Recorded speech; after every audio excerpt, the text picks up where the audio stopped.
Hi guys, today we are talking about sleep optimization in this episode, especially for laid off folks. I would like to note that this video is based largely on my personal experience and the advices given in this video are not medical advices. For every advice I give in this video, I strongly recommend you to consult with your doctors before implementation. So let's get right into how to optimize your sleep, especially during layoff. The first crucial step in optimizing your sleep is to wear a sleep tracking device that has heart rate monitoring and respiratory rate monitoring. I know that many people don't want to wear electronics or have electronic devices nearby when they sleep. But the thing is, you cannot optimize what you don't track.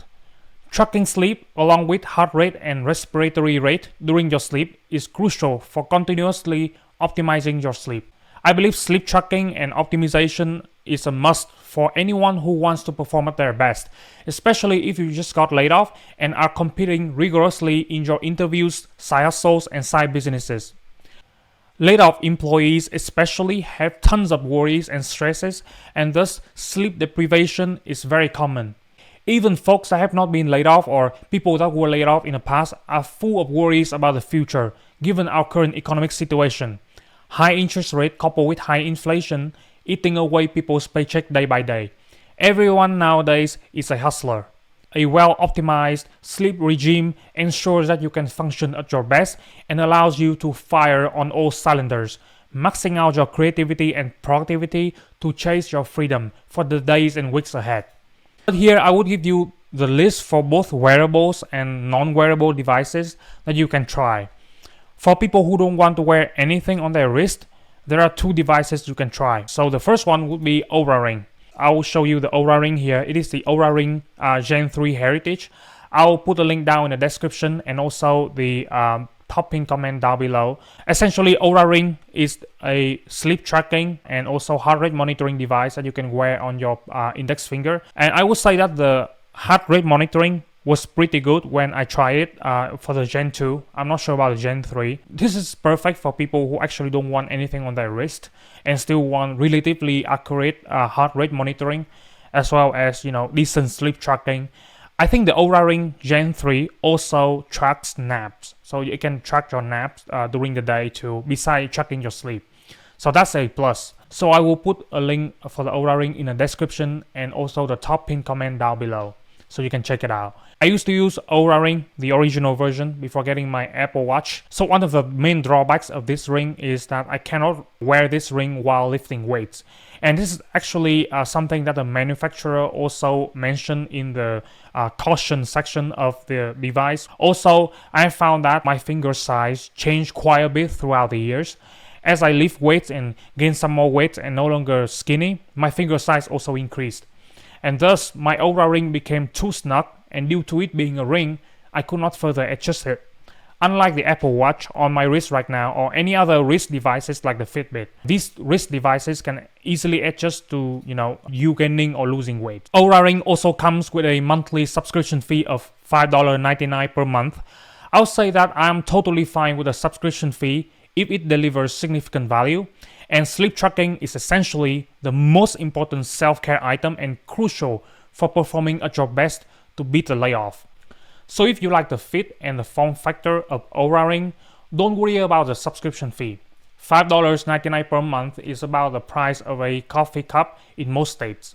And your sleep is way more important, way more crucial for you than actually even your daily coffee cup, right? So for me, I want something that also track my workout and adjust to my fingers and wrist size over time. And thus, I traded my Oura Ring for the Apple Watch. Now, the second device I would like to recommend for people who don't want anything on your wrist as well as your fingers, it is the Withings sleep tracking mat. And I will put a link down in the description and also the top pin comment down below.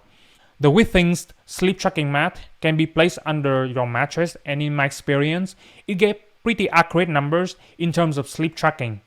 It does not record extra sleep time like what my phone and Bedside sleep tracker does. Also, I do not have to wear anything on my wrist nor fingers, which is probably a huge plus for many people. However, it is very difficult to use the Withings sleep tracking mat on airplanes, bus, etc., since it has to be plugged in. Also, if you don't have a fixed place to sleep, for example, if you take naps on couch, you may need to bring the device with you to the couch or get a second Withings sleep tracking mat to be used under the couch. So mobility and portability are the biggest drawbacks of Withings sleep tracking mat in my opinion. The Withings sleep tracking mat does not come with subscription fee just to use its basic features. At the point of recording this video, the Withings sleep tracking mat is $129 or so for one mat. When I tried the Withings sleep tracking mat last year, it did not have a subscription fee for the basic features of the sleep tracking mat. That is a plus compared to the Oura ring. But if you want to use Withings Plus, which is the premium health improvement service offered by Withings, it is currently $9.95 per month. So essentially the Oura ring and the Withings sleep tracking mat are the only two non-wearable sleep tracking devices that I recommend. I would recommend against using your phone or bedside sleep tracker to track your sleep, because they are wildly inaccurate in terms of heart rate and respiratory rate monitoring. Many people on online forums have exposed that the numbers for these devices were just completely made up and fake when it comes to sleep tracking. I used to use my phone and bedside sleep trackers, and these devices sometimes reported me sleeping even though I had already woken up and sat at my desk for hours on end. This happened very regularly because it seemed that if I was sitting still, these devices would just record that as sleep or something. For people who are fine with wearing a small wearable on the wrist, I would recommend either Fitbit,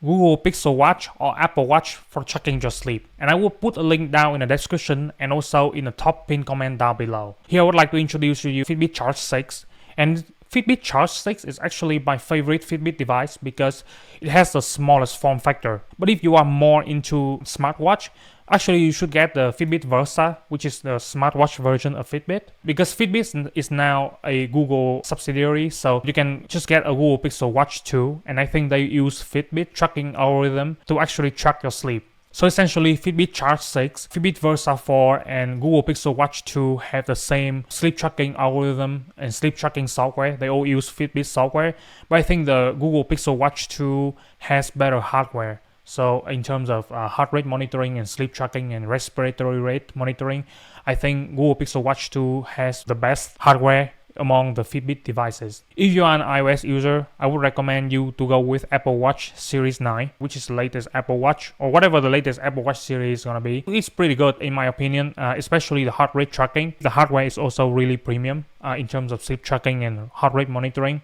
And if you use iOS, then going with Apple Watch Series 9 is essentially no-brainer. Those are the three wearable devices that I would recommend if you want to track your sleep and optimize your sleep in the long run. Here, I also would recommend against using Chinese sleep trackers or any sleep trackers that are not Fitbit, Google Pixel Watch, or Apple Watch at the moment.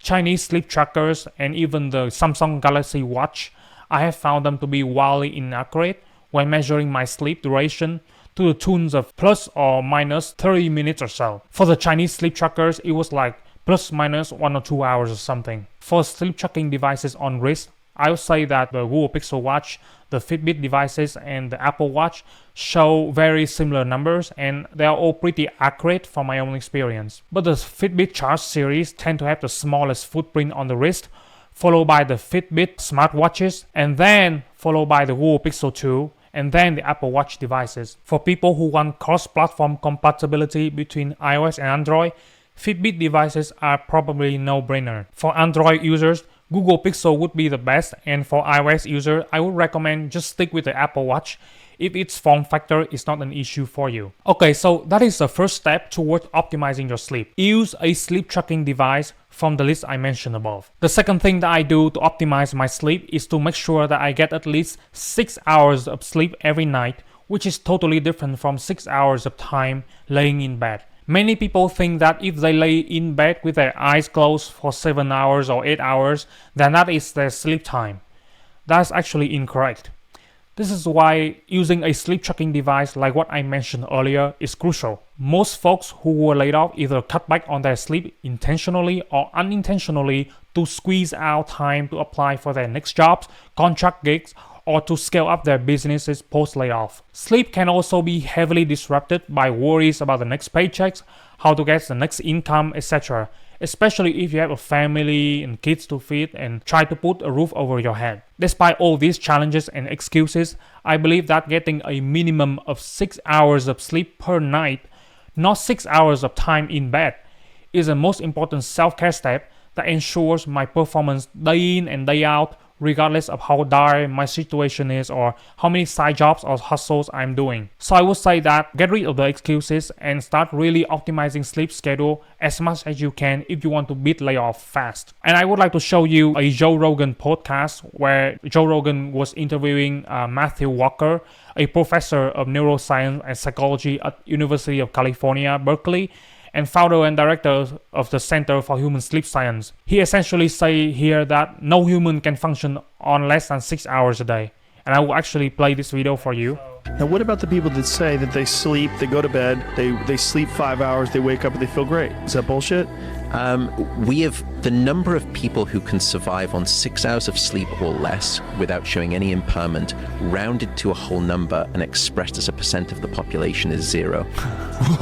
Yeah, essentially, yeah. So nobody can survive with less than 6 hours of sleep, right? In the long run. Zero. What about the people that say that they sleep, they go to bed, they sleep 5? Yeah, so essentially, all humans cannot function on less than 6 hours a day of sleep. And then also here, I would like to show you an article saying Elon Musk, as you know, like Elon works like a machine. And yet with all the supplements, medicines, drugs he's taking, he has to sleep at least 6 hours per night. And here I would like to show you also Jeff Bezos.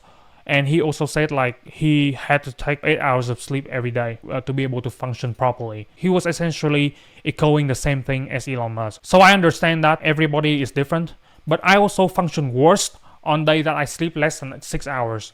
On those days, I usually fall asleep like having my eyes closed completely for a couple of seconds, several times in a row while driving my son to school in the morning. So that is very dangerous. I also found that if I sleep for more than 8 hours, I usually wake up very tired. The reason is usually when I sleep for 8 hours, it means that I lack tons of sleep in previous days, which a one-off sleep time of 8 hours cannot really recoup. I would need probably a week of 8 hours sleep, which is impossible for me. Also, when I sleep more than 8 hours, it makes it harder for me to fall asleep the next day. You may need to figure this out yourself, like how many hours on average you need, and try to use the tricks in this video to ensure your sleep duration consistency as much as you can. Sometimes life can get in the way, but I always try my best to ensure a consistent sleep schedule. And essentially, my toddler son also forced me to keep a consistent sleep schedule because I have to wake up at the same time every day, Monday to Friday around 6 a.m. to bring him to school, so prop to him for that. The third thing that I do to optimize my sleep is to make sure that my sleep environment has all of the following 4 things. First, I make sure that my bedroom is always totally dark. By totally dark, I mean 0 light source inside the bedroom once I'm in bed. Second, I make sure my bedroom temperature is colder than I would like, so cold to the point that I have to put on a thick or preferably a weighted blanket. Third, I make sure that my bedroom is totally quiet. Some people sleep with white noise, which is personal, but I prefer quietness. Fourth, I always sleep with a heavy and thick blanket wrapped around myself. There is something about sleeping under a blanket that makes it easier for me to fall asleep. I would describe it as almost like a kid inside mother's womb. I got these 4 tips after reading many researches on sleep, watching Joe Rogan podcast, and also did some trial and error myself. So yeah, I always make sure where I sleep have all of these 4 elements as much as possible. Besides the sleep environment, I believe discipline is also important in maintaining consistent sleep schedule. I either use bedroom hacks or my own willpower on some days to ensure I go to sleep and wake up at the same time every day. Talking about willpower, you may think, oh, that's hard. But I would say you should think about it this way. Would you rather push hard to get an extra hour of subpar performance of work? Or would you rather sleep on time and instead waking up 1 hour earlier and use that extra 1 hour to do the work with 100% of your performance, thanks to the fresher mind? Now, I would say that a big part of going to sleep on time is to avoid using your phone right before going to sleep. To do this, a hack I usually use is I put my phone on the floor far away from my bed, and then the phone is connected to a loudspeaker, a Bluetooth speaker, also placed far away from my bed and far away from the phone. Because the phone is too far away from the bed, its ringtone won't be able to wake me up, and that's why I have to connect the phone to a Bluetooth speaker. And the Bluetooth speaker that I use is actually XB13. I will show it right here, the Sony XB13. I will also put a link in the description and down in the top pinned comment below. And then after setting up all these, I jump on my bed and put on hand lotion.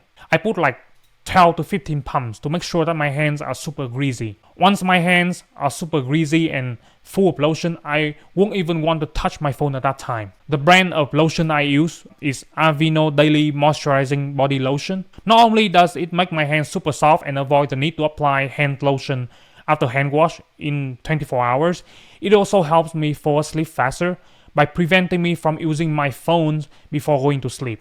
And here is the Aveeno Daily Moisturizing Body Lotion that I talked about, and I will put a link in the description and in the top pinned comment down below. As I do this repeatedly every day for 60 to 90 days in a row, after that, every time I put on hand lotion, it usually takes no longer than 30 minutes for me to fall asleep. In neurology, this is called classical conditioning, which was discovered by a Russian physiologist named Ivan Petrovich Pavlov in the 1890s after performing numerous experiments with his dogs. While researching digestive function of dogs, he noted that his dogs would salivate when they saw the person that was delivering food.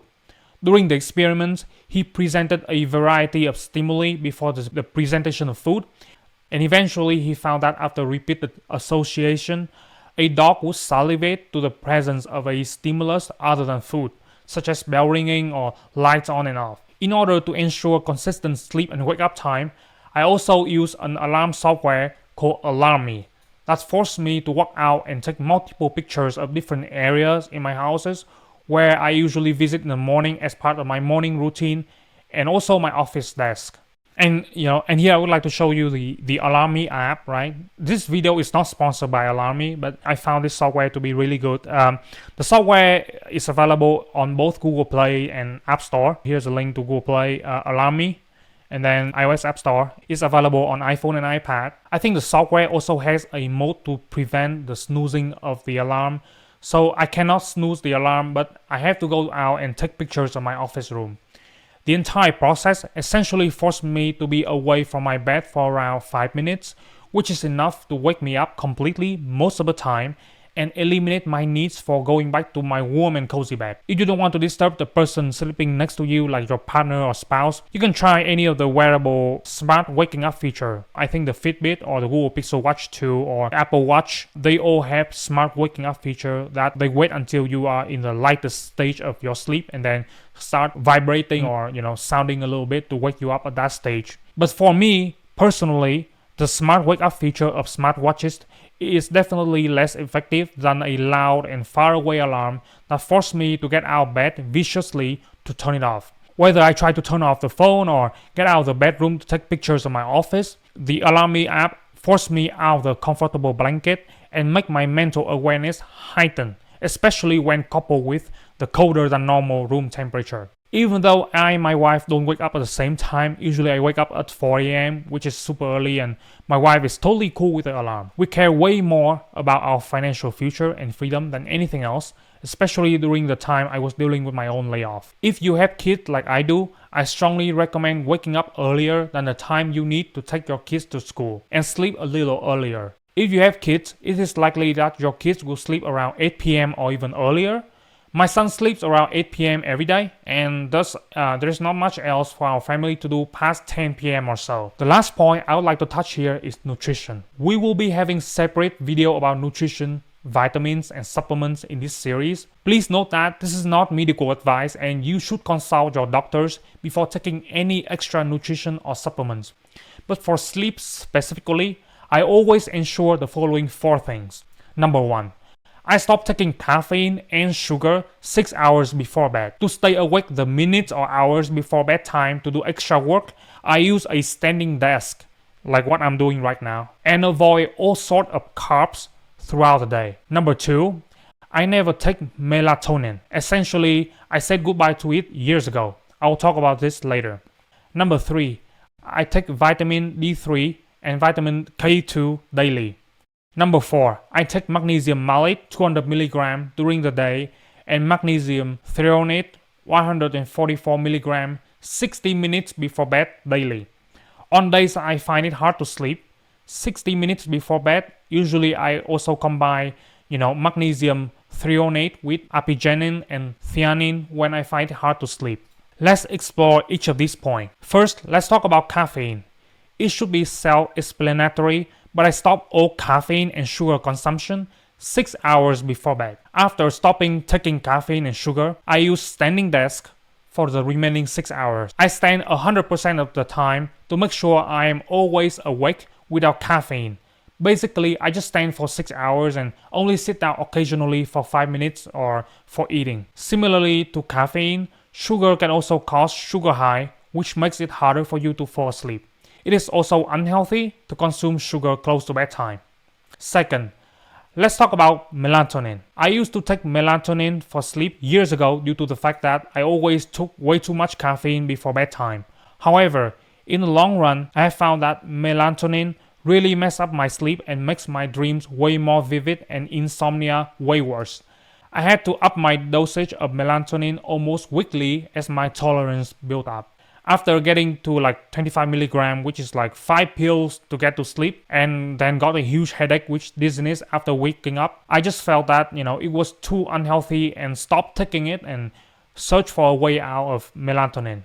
And the way out of using melatonin for me is everything I talk about in this video. If you are taking melatonin, I believe you should discuss with your doctors whether you should stop melatonin and instead replace it with magnesium threonate or a combo of magnesium threonate, apigenin, and theanine. Melatonin is a hormone, and from my own research, in the long run, it will ruin your sleep even more than when you first take it. It also has tons of side effects. Since it is a hormone, it can sort of really mess up your hormones. Most melatonin supplements also have way too much melatonin in it, like 5 mg or something, which is way higher than what the recommended dosage is. And here I would like to show you an article about melatonin side effects. Melatonin has tons of side effects, and I say that this is on Mayo Clinic. I would say that you are better off avoiding it altogether. Okay, so I will let you watch this short clip from Dr. Andrew Huberman, who I usually follow for supplements advice. Here he talks about magnesium threonate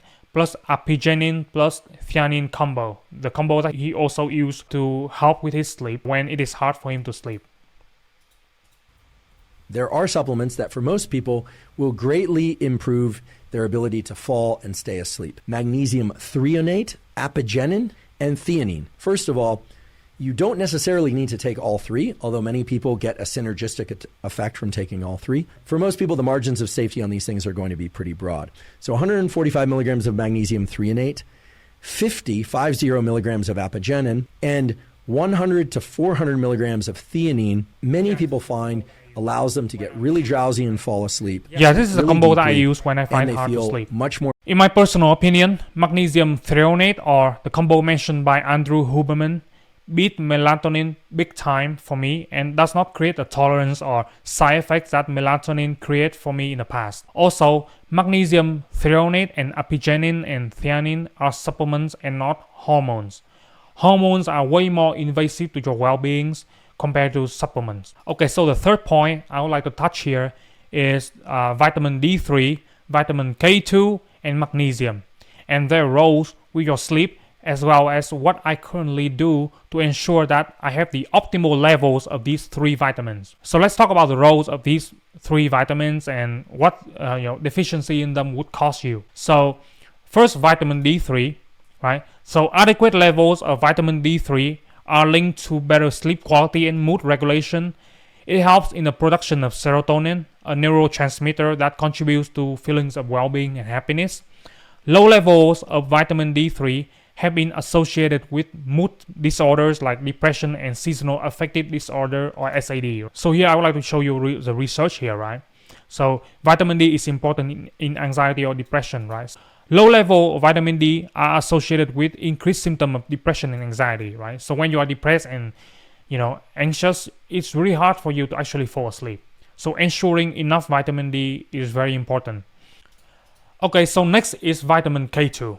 While vitamin K2's direct effect on sleep and mood are less understood, it plays a crucial role in bone health and cardiovascular health. By ensuring calcium is directed to bones rather than accumulating in arteries, it indirectly supports overall wellness, which can positively impact mood and sleep quality. So here I would like to show you another research on vitamin K2. Essentially, like if you take enough vitamin K2 and ensure that you can ensure enough vitamin K in your blood, it can really help with depressive symptoms, because it helps the vitamin D to go into the bones, and it helps the vitamin D to be activated and be transmitted throughout your blood and serum. So essentially, vitamin K is very important, and usually you need to take vitamin K along with vitamin D. We'll talk about this really soon. Okay, so the next vitamin I would like to talk about is magnesium. Magnesium is known as a relaxation mineral because of its calming effects on the nervous system. It plays a vital role in regulating neurotransmitters that promote sleep, such as GABA, GABA. Additionally, magnesium deficiency has been linked to mood disorders and poor sleep quality. With all the pressure and all the stresses, it can really prevent you from having a restful and good sleep. So essentially, vitamin D3, vitamin K2, and magnesium work synergistically together. So if you take vitamin D3, you should also take vitamin K2, and you should also take magnesium along with them. All right. These three vitamins work together in conjunction to regulate your mood, hormones, bone structure, and mental state. So the thing is, for me and many people, I believe it is impossible to achieve the optimal levels of these vitamins through food intake alone. Sure, you can eat more chia seeds and nuts to increase the level of magnesium and such, but that would require an unhealthy level of calories intake. And thus, I use mostly supplements to ensure these vitamins are at the optimal levels in my body. Now, lots of people are against supplementation and want to go all natural, and I totally understand and respect your choices. However, you all need to understand that our modern way of life is totally different from our ancestors. Nowadays, we have pollutions, we sit for hours in front of computers to work, we drive cars to work instead of running to work, etc. The environment surrounding us has changed rapidly, but our body has not changed significantly from our ancestors. Thus, in my opinion, it is really hard to be all natural and avoid supplementation in this day and age, because the life we are living is no longer all natural like our ancestors. Most people living in southern states in the US or maybe in the West Coast think that they are not vitamin D deficient. And in a sense, yes. But here we're not talking about vitamin D deficiency. We are talking about the optimal level of vitamin D, vitamin K, and also the optimal level of magnesium in your blood, so that you can maximize your performance at work and in life.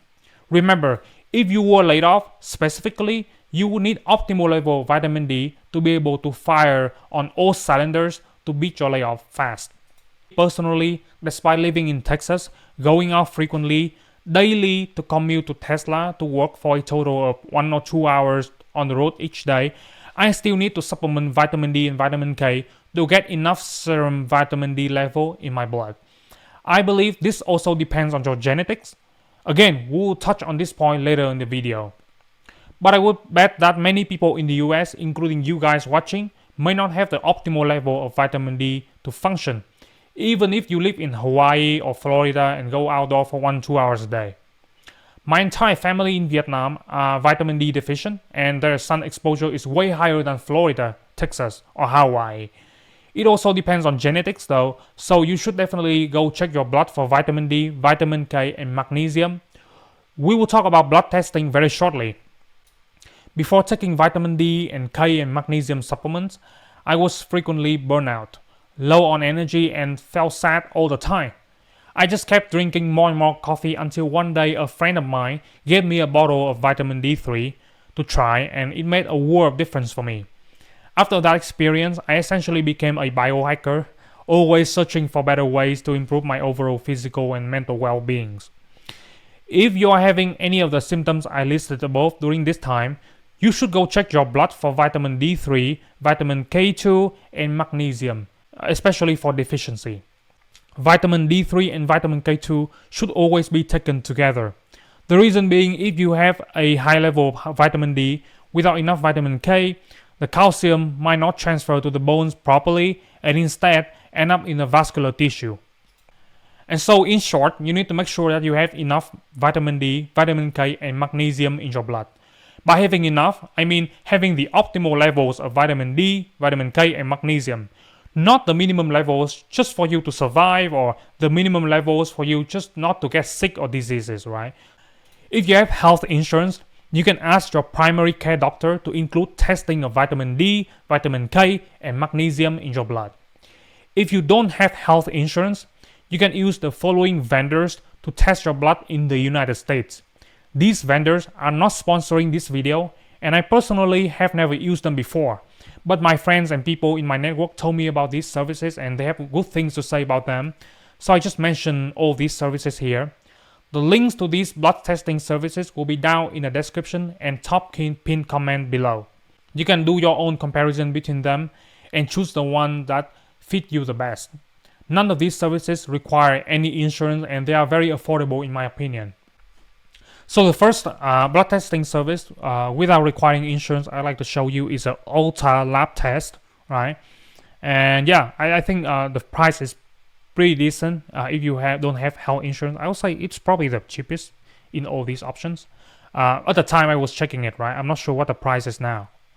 The next one will be anylabtestnow.com, right? This is also a blood testing service. They essentially, like when you book blood tests on this website, they may outsource that to like LabCorp or something, right?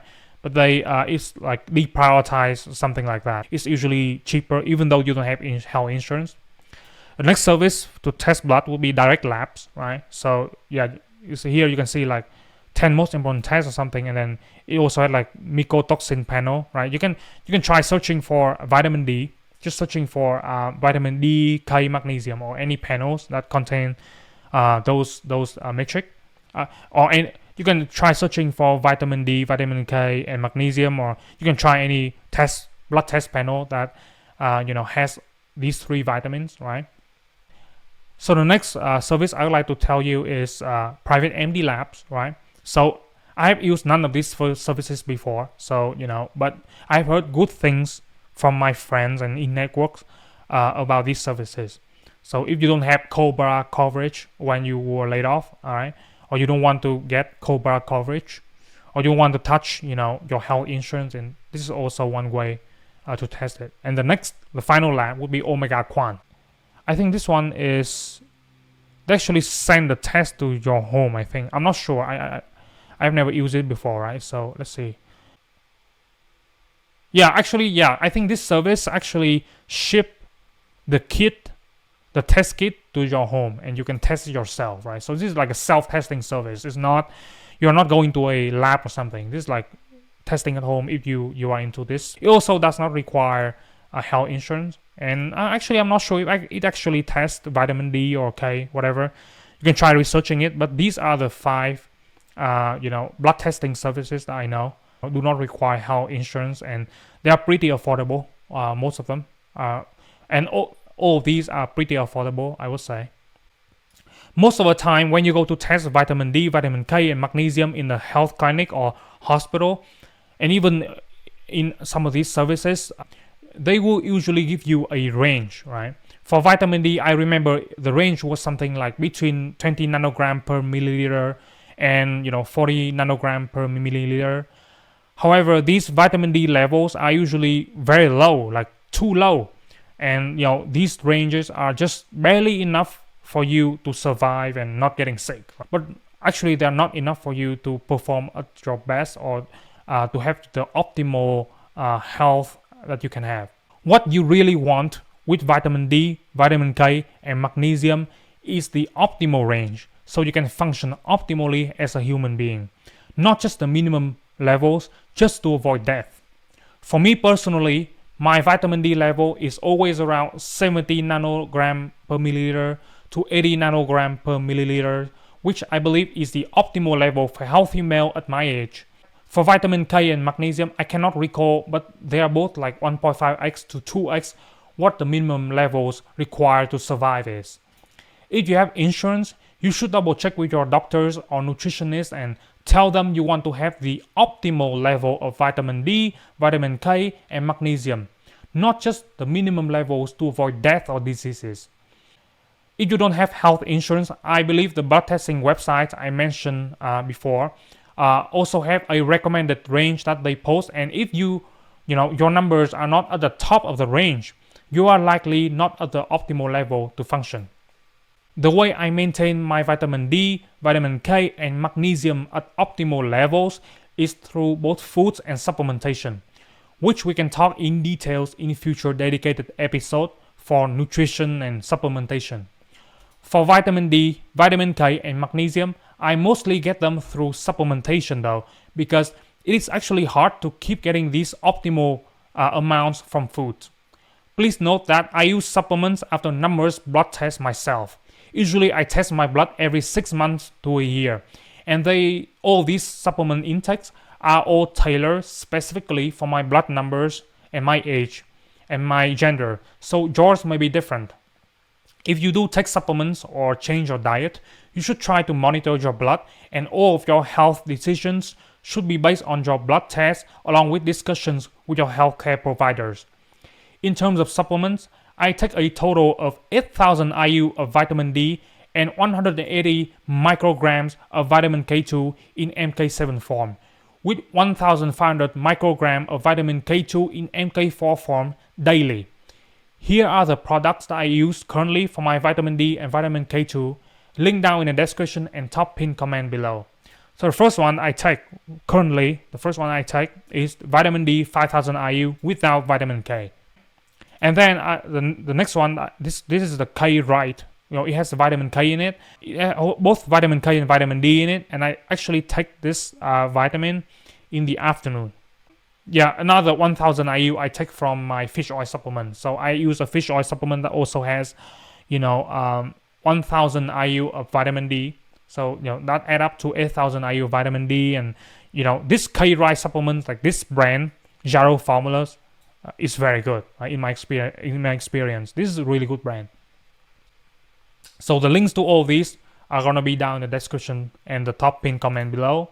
Now I used to take this one. I used to take the D3 plus K2 supplement from Nature Made, which is about 5,000 IU vitamin D, and I think it has 100 microgram of vitamin K2 in MK7 form. So when you take vitamin K2, you want to take it in MK7 form. So I would say that my vitamin D and vitamin K numbers vastly improve with just 5,000 IU daily of vitamin D, and then 100 microgram of vitamin K2 in MK7 form. So essentially, when I first started taking supplement, I took this one.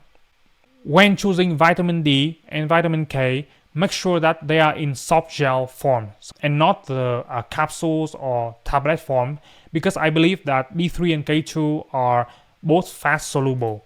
So capsules or tablet forms may be much cheaper, but you will unlikely be able to absorb the vitamins in full amount. I would say that absorption is the most important thing when you take supplements. It's all about absorption.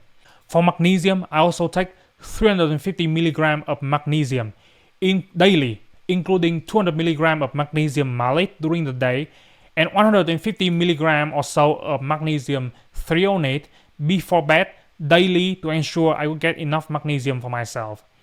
Show you here. Here's a magnesium supplement I use. It's pretty cheap. It's like per capsules only 9 cents, and Nutricos, it is a decent brand. And then I take these 2 of these during the day. And I also use this brand too, Design for Health, right? Sometimes I switch between the two. And then that's for magnesium malate, 200 milligram during the day, and I take Mactein, which is the magnesium threonate, 60 minutes before going to bed.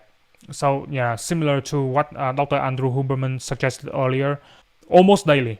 And also, if this one runs out, I also, use Neuromac from Life Extension and Now Foods are both good brands. And so yeah, I put all the links of these supplements in the description and the top comment pinned down below. Personally, magnesium threonate makes me super sleepy since I believe it relaxes my muscles way too much. On days that I drink too much caffeine during the day or days that I'm stressed out, magnesium threonate plus apigenin plus theanine combo is the best thing I can find to help me sleep. Way better than melatonin and does not build up tolerance for me at all. Okay, so in this episode we have covered a comprehensive set of strategies to optimize your sleep during times of stress and uncertainty, especially during a layoff. The key takeaways are: first, use a reliable sleep tracking device like an Oura ring or Withings sleep tracking mat or a Fitbit, Google Pixel Watch or Apple Watch wearable device to monitor your sleep metrics and make data-driven improvements. The second thing that we discussed today is prioritize getting at least 6 hours of actual sleep per night, not just 6 hours in bed. Proper sleep duration is essential for cognitive performance and productivity. The third point that we discussed today is you should optimize your sleep environment by ensuring total darkness, cooler temperatures, quietness, and using weighted blankets to create a relaxing atmosphere. And the next key takeaway today is you should develop disciplined sleep-wake routines using tools like Alarmy to physically get you out of bed and avoid phone usage before bed through classical conditioning techniques. The final key takeaway of this video is you should manage your nutrition by eliminating caffeine and sugar consumption close to bedtime. You should avoid melatonin supplements, and you should take targeted supplements like vitamin D3, vitamin K2 in MK7 form, and magnesium to support healthy sleep. By implementing these strategies, you can enhance the quality and consistency of your sleep, equipping yourself with the energy, focus, and resilience needed to navigate challenging times and thrive in your career and personal life. Remember, sleep is not a luxury, but a crucial investment in your overall well-being and performance. And that will do it for me today. Thank you for watching. See you in the next episode. Bye-bye.